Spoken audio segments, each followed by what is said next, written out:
Hello, welcome to this channel. This is Pius here. Today I'm going to be taking you through the quick process of making this beautiful baby portrait with color pencils.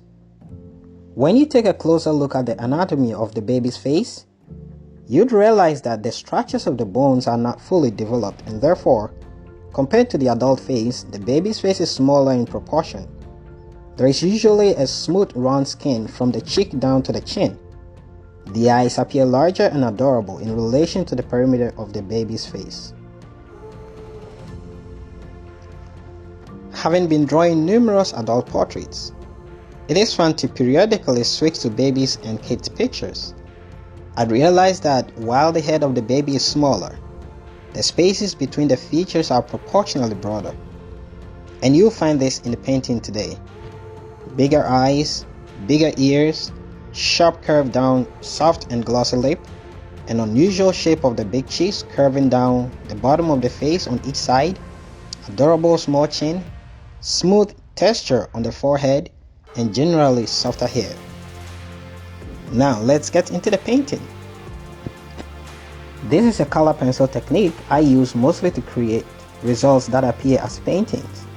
Stay with me through the process.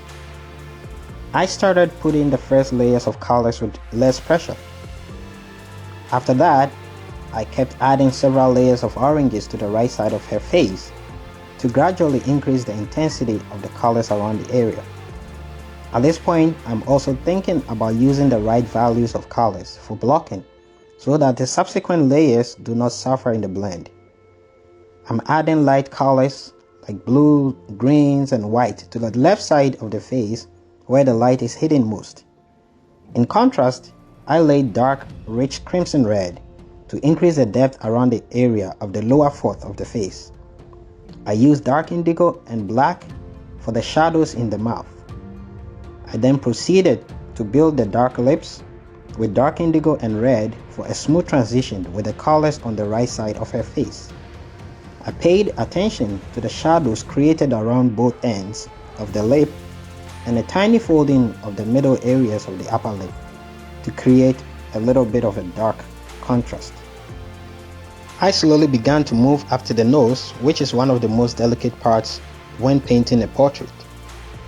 I used colors like yellow ochre, peach, and Spanish yellow to paint the lighter areas of the nose.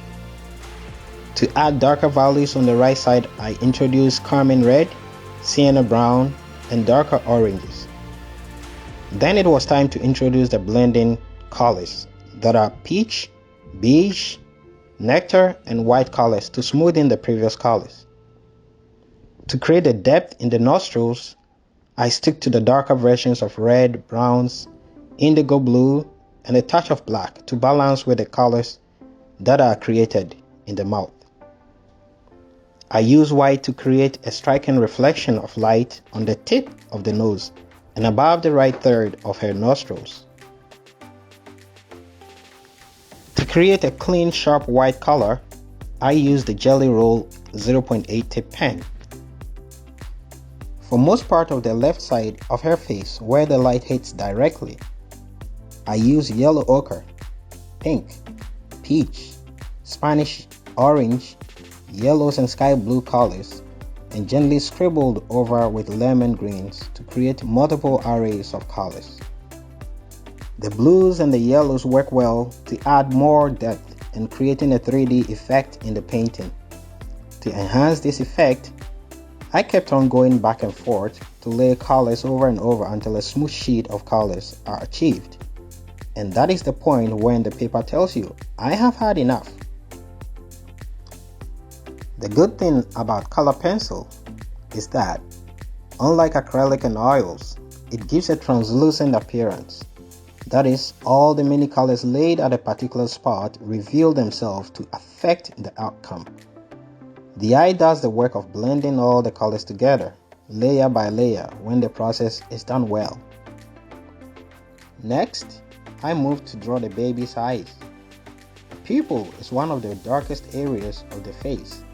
So at this step, it is expected that I use a color that is dark enough to synchronize with the other dark values of the face.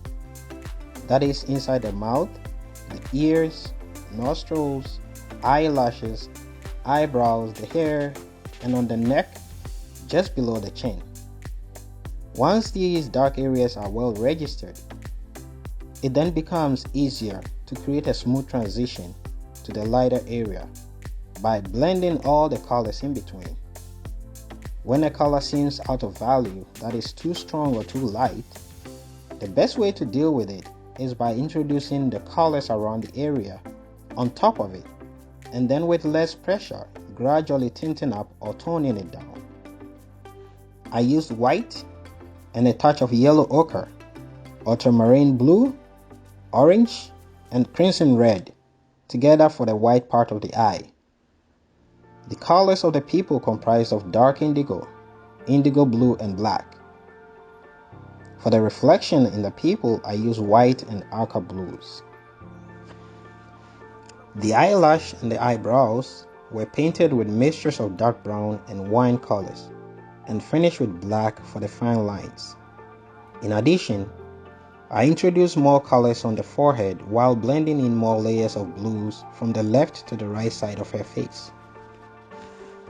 Drawing the hair was the most interesting part for me. It's always been like that.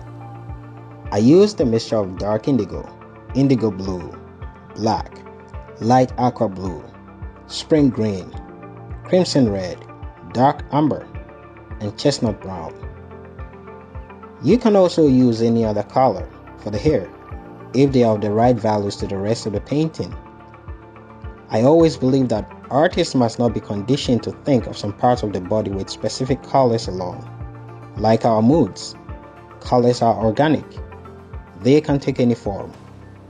Also, depending on the atmospheric factors, there are endless possibilities for what makes sense in every painted artwork. I introduced more blues and bluish green reflections, with few browns in the hair. As the hair needed a little bit more realism, I introduced fine lines in the areas between the skin and the hair and over the edge that fade into the background.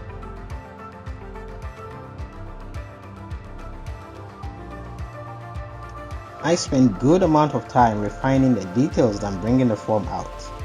Yes, and this was done by blocking the values, blending, smoothing, and creating the specific contrast needed with the colors. And this requires lots of patience. It was easy to paint the shirt in this simple style. It's basically white and the reflections of blues and oranges to match the colors of the face. I also reflected more of the pink she has in her hands into her dress. At this point, I saw the painting coming to life.